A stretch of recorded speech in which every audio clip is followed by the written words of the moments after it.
Ce spécialiste de la musique basque et espagnole se passionne aussi pour son histoire. Après un concert à Saint-Jean-de-Luz il y a près de 20 ans, il tombe amoureux de cette mélodie et du pays qui la nourrit.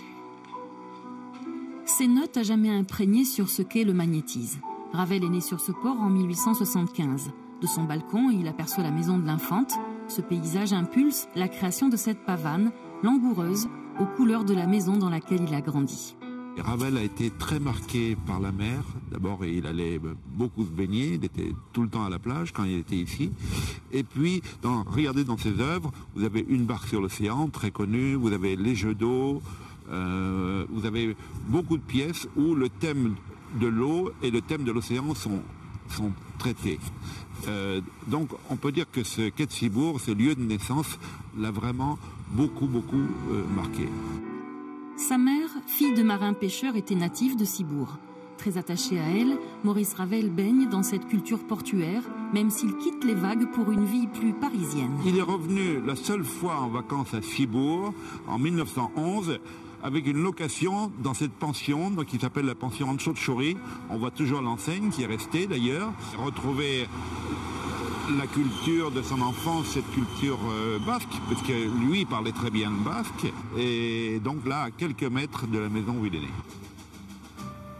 Attirés par la mode régionaliste, les artistes de l'époque se donnaient rendez-vous sur cette côte basque. Cette espèce de bouillonnement culturel donne naissance à quelques chefs-d'œuvre dont Ravel détient le secret. Le boléro aurait été en partie composé ici, donc dans cette maison. Vous le voyez avec une glycine très ancienne. Et donc, il est resté très longtemps, c'est un de ses plus longs séjours au Pays Basque. Le boléro, l'un des morceaux les plus joués au monde, un rythme inspiré de celui des danses basques. Dans cette autre petite maison, il entame un saspiac-bat, le symbole des 7 provinces basques. Il a commencé à élaborer une œuvre, par contre, qui ne verra jamais le jour, qui était un projet de rhapsodie basque. Tout ça pour dire justement l'influence de la culture basque sur Ravel. Ravel, sonatine. Président de l'Académie Ravel depuis près de 10 ans, Jean-François Esser contribue à faire revivre l'histoire ravelienne. En s'appuyant sur des manuscrits, il retrouve des anecdotes, il organise des concerts, hommages, festivals et masterclass, une façon de transmettre l'esprit de cette musique. Debussy, ce qu'a vu le vent d'ouest.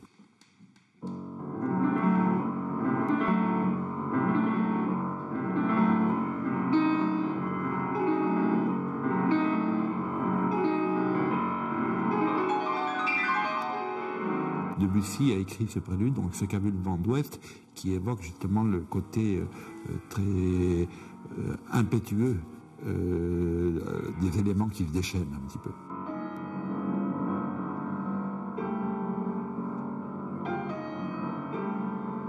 Sur les traces de Ravel, le professeur Jean-François Esser découvre les empreintes d'autres musiciens de renom. Ainsi, à Saint-Jean-de-Luz, dans ce quartier proche du lycée Ravel, Claude Debussy s'est arrêté. Il y a rencontré des mécènes.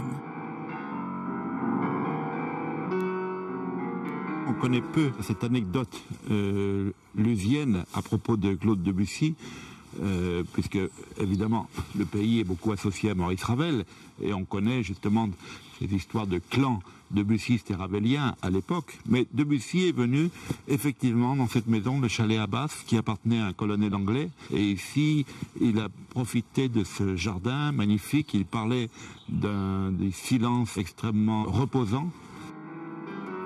Un prélude évocateur de l'océan a-t-il été imaginé dans ce jardin coquet? Nul ne le sait.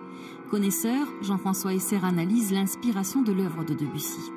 C'est lui qui a écrit ces pièces extraordinaires, La soirée dans Grenade, Iberia, qu'il avait écrit quelques années auparavant. Donc il avait en lui ce sens de la couleur espagnole. Et donc ce séjour au Pays Basque, c'est aussi le point de contact très important entre Espagne et France.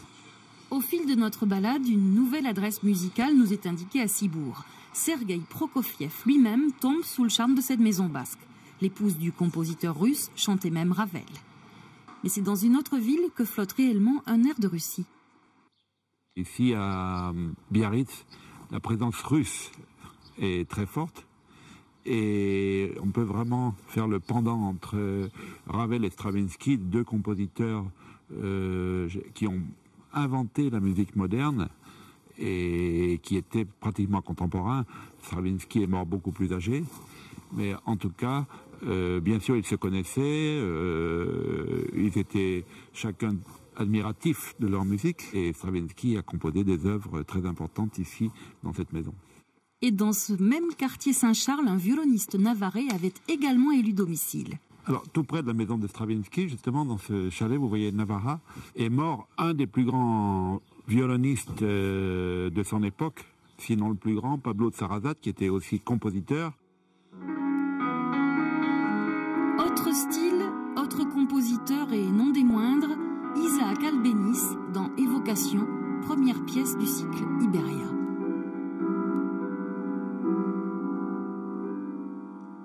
C'est la seule pièce inspirée par le nord. Alors, le nord de l'Espagne ou le sud de la France, c'est-à-dire le Pays Basque. Et c'est donc un fandango, on a parlé du fandango, c'est plutôt une forme de fandango basque, qu'on appelle aussi fandanguillo. D'origine basque, Albéniz, du nom d'un village d'Alaba en Pays Basque Sud, laisse aussi sa marque. Souffrant, il est soigné en 1909 à Cambo où il décède. Il avait loué donc cette maison et c'est très émouvant justement de voir, il a passé peu de temps, enfin 2 mois à peu près, et donc il a écrit une suite à son grand chef-d'œuvre Iberia, une pièce qui s'appelle donc Navarra et qu'il a malheureusement pas eu le temps d'achever. De Cambo à Saint-Jean-de-Luz, les paysages basques auront donné de la force à la composition.